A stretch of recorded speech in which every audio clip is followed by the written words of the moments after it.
Hi guys, welcome back to another video. Today I'm actually filming outside, as you guys can see, because it is finally spring here in Minnesota and it feels nice outside and it's nice and sunny, and so I figured, hey, I'm gonna film a video, why not do it outside? I'm gonna have my computer with me through part of this video because I'm gonna be pulling up different information and articles to make sure that I give you guys really accurate information.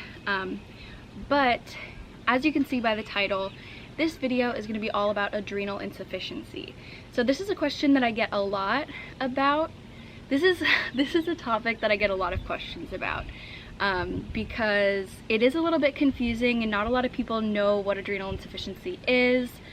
And I'll mention different things like, oh, I was having a little crisis episode, or I had to stress dose, or, you know, something along those lines, and people are kind of like, what does that mean? And I totally understand, because before I really knew what adrenal insufficiency was, I did not understand any of that. And even after I was diagnosed, it took us months and months to really learn that and understand what it means and what to do.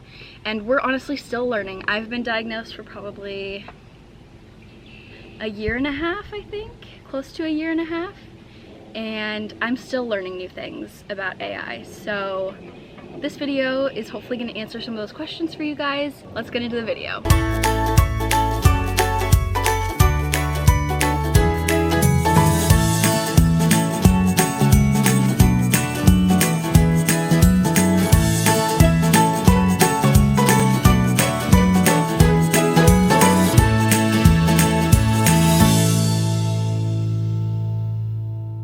First off, very basic, what is adrenal insufficiency? So, adrenal insufficiency is a condition in which the adrenal glands do not produce adequate amounts of steroid hormones, primarily cortisol, but may also include impaired production of aldosterone, which is a mineralocorticoid, which regulates I don't have my glasses on, guys. Which regulates sodium conservation, potassium secretion, and water retention. Okay, so that is like the definition of adrenal insufficiency. I want to say, when you Google adrenal insufficiency, Addison's disease comes up, and I still am confused about this. So if you are somebody who's knowledgeable about adrenal insufficiency, at first they said I don't have Addison's disease, but I think there's a difference between adrenal insufficiency and Addison's disease. I think part of it might have to do with the cause of it, because some people are born with adrenal insufficiency, which is very, very dangerous, and other people develop it later in your life. There's like primary adrenal insufficiency, secondary adrenal insufficiency, like it can be caused by an event. It really varies. So I think Addison's disease has something to do with like why you get it. So I think not everyone with adrenal insufficiency has Addison's, and my medical team has never referred to it as Addison's, so I don't say that I have Addison's. I think it's just adrenal insufficiency, but I'm not sure, so that is the piece of information that don't take my word on. But if you're like a doctor, you're super knowledgeable about it, oh my goodness, why can't I talk? Let me know, because I've wondered about that. Okay, so back to what adrenal insufficiency is. So we're gonna give a basic like anatomy lesson here. No, get away from me. Okay, yeah, so the outer layer of the adrenal gland is called the adrenal cortex, and then the inside is called the inner medulla, or the adrenal medulla. And each of them secretes like a different hormone, but altogether the adrenal glands mainly deal with your stress hormone and cortisol, which is another stress hormone, and stuff like that. And so with adrenal insufficiency, what happens is your adrenal glands are not able to produce either enough or any cortisol at all. And cortisol is a life-sustaining hormone. You cannot live without it. It is a necessity. And so what happens is those with adrenal insufficiency get really, really sick, and especially under times of stress. So I just went to set my arm down, I totally missed. Especially with times of stress, our bodies can't handle stress the same way, because even a small stressor such as pain, if you injured your hand and it was hurting you, your body would naturally produce more cortisol to help deal with that stress in your body. And even little stresses like that, our body can't, and it would cause sickness. And I'll get into the symptoms in a little bit, but essentially, if you don't have cortisol, you can die. Like if you were to be in a car accident, your body would need massive levels of cortisol and adrenaline to get you through that. And without those hormones, you could die. And so it's very, very important that those with adrenal insufficiency are treated and diagnosed efficiently, which unfortunately is not always, doesn't always happen. It took me a little while to get diagnosed, and it's harder for those who develop it later in life to be diagnosed because it can mimic a lot of other things, and it can kind of slowly develop. Like mine slowly developed, sort of, and it started with, like I said, those mineralocorticoid hormones like aldosterone. It started off with, we noticed my aldosterone and renin levels, which kind of coincide together, were really, really, really weird and off, and so I had to start on a medication that fixed that. It was a mineralocorticoid supplement called fludrocortisone. There is a fly that is attacking me and I don't like it. It wants to be in the video and it is not allowed. And so I started on that, and we kind of managed that for a while, and then I started to have issues with my cortisol, and that's when I needed to start cortisol replacement therapy, which is, I take hydrocortisone. There are other treatments, like some people are on prednisone or other steroids, but essentially it is steroids that treat this. That's a little bit of my story. I'll kind of weave my experience into this. Like when I'm talking about symptoms or whatever, I'll talk about mine and my treatment and whatever. Like I said, adrenal insufficiency can develop at any point in your life. It can be from an event, like a big stress that stresses your adrenal glands and they can't handle it and they give up. You can be born with it. There are many different causes. But here are some of the symptoms of adrenal insufficiency. The symptoms of adrenal insufficiency usually begin gradually, which happened for me. Chronic worsening fatigue and muscle weakness, loss of appetite, and weight loss are strong characteristics of the disease. So with untreated adrenal insufficiency, there is often unexplained weight loss. You will just begin losing weight, similar to with type 1 diabetes. Before somebody is diagnosed with type 1, they often are really weak and fatigued. They don't really have an appetite, and they're just really losing weight. And so that's like a key characteristic of this as well. Nausea, vomiting, diarrhea are also symptoms. Some people have dizziness. Some people can even lose consciousness. And of course, if you were to draw blood levels, you would see that a symptom is low cortisol. And so I am not going to list like the exact levels in your blood that cortisol should be, because it can vary per person. Like it can vary depending on your age and your gender, and your cortisol levels can even change depending on the time of day or the stress that your body's under. So that's not, there is no accurate A to B range that is set. It's kind of, it's a complicated process to look at cortisol levels. And so I can't really give you guys a range to reference here. But if you are a medical professional, it is pretty easy to look at it and say, okay, for this person and their ABC, this level is low, this level is normal, this level is high, etc. So those are some of the symptoms of adrenal insufficiency, and that's kind of focusing more on before treatment was started. So now I'm going to go on to treatment of adrenal insufficiency. So once, like type 1 diabetes, once treatment is started, and these two diseases affect different parts of the body, but they work kind of similarly with treatment and kind of how it affects your body.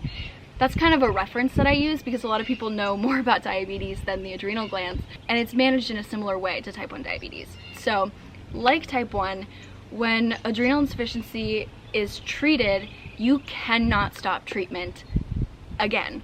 It is something that your body can be kind of hanging on, and then once it gets that cortisol and those steroids that your body desperately needs, you cannot stop those again. And doing so is extremely dangerous and can even be life-threatening.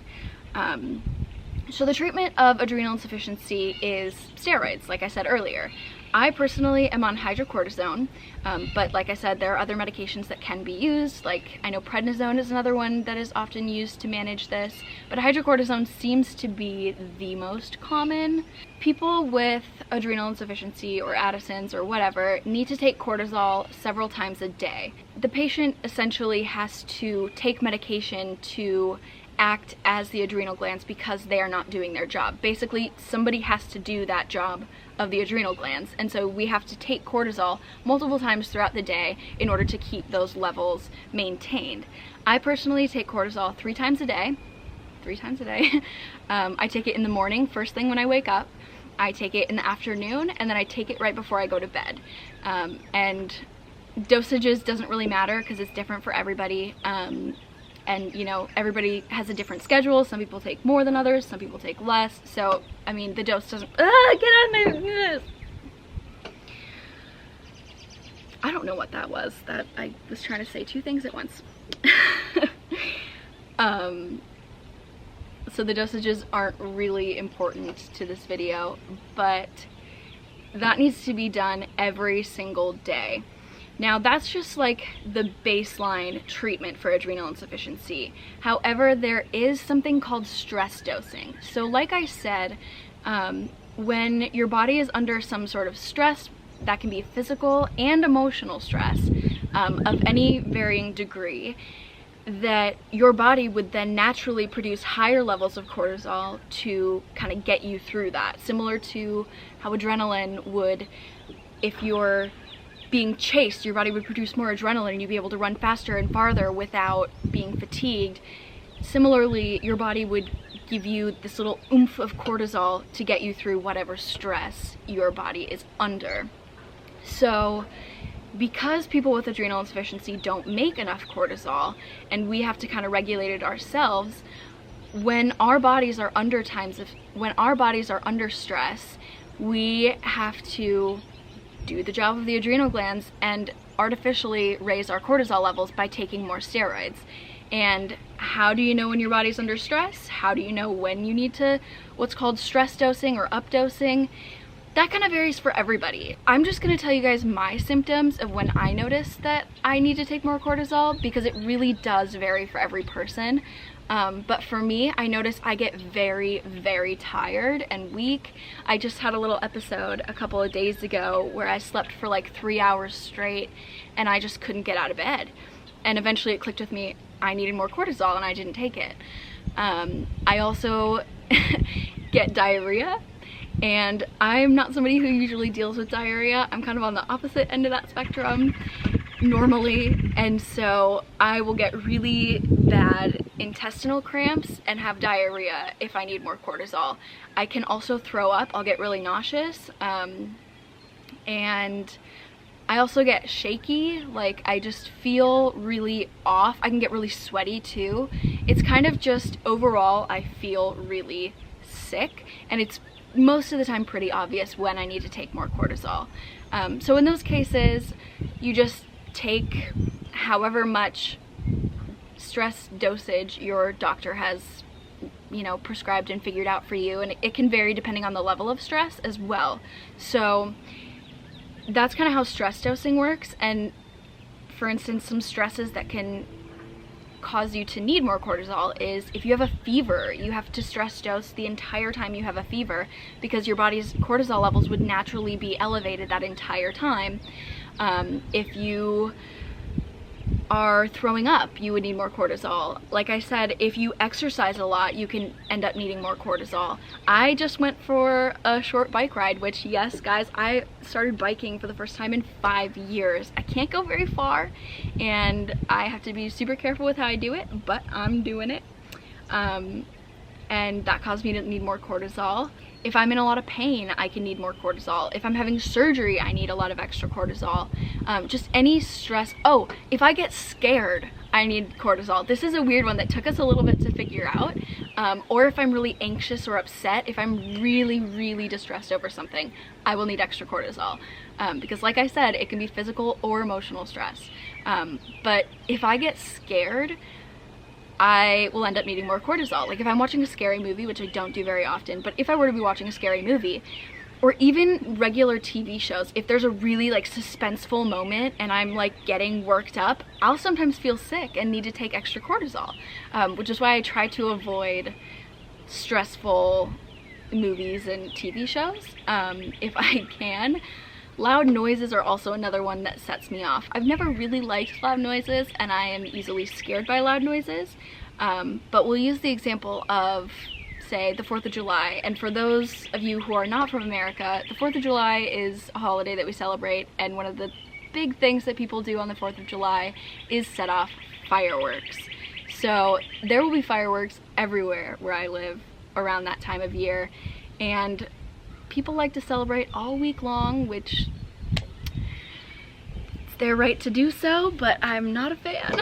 And those loud bangs will get your adrenaline pumping and, you know, get your heart racing, and will need extra cortisol for me. And that's a weird one that took us a while to figure out. So that's kind of the baseline treatment and stress dosing for adrenal insufficiency. So the last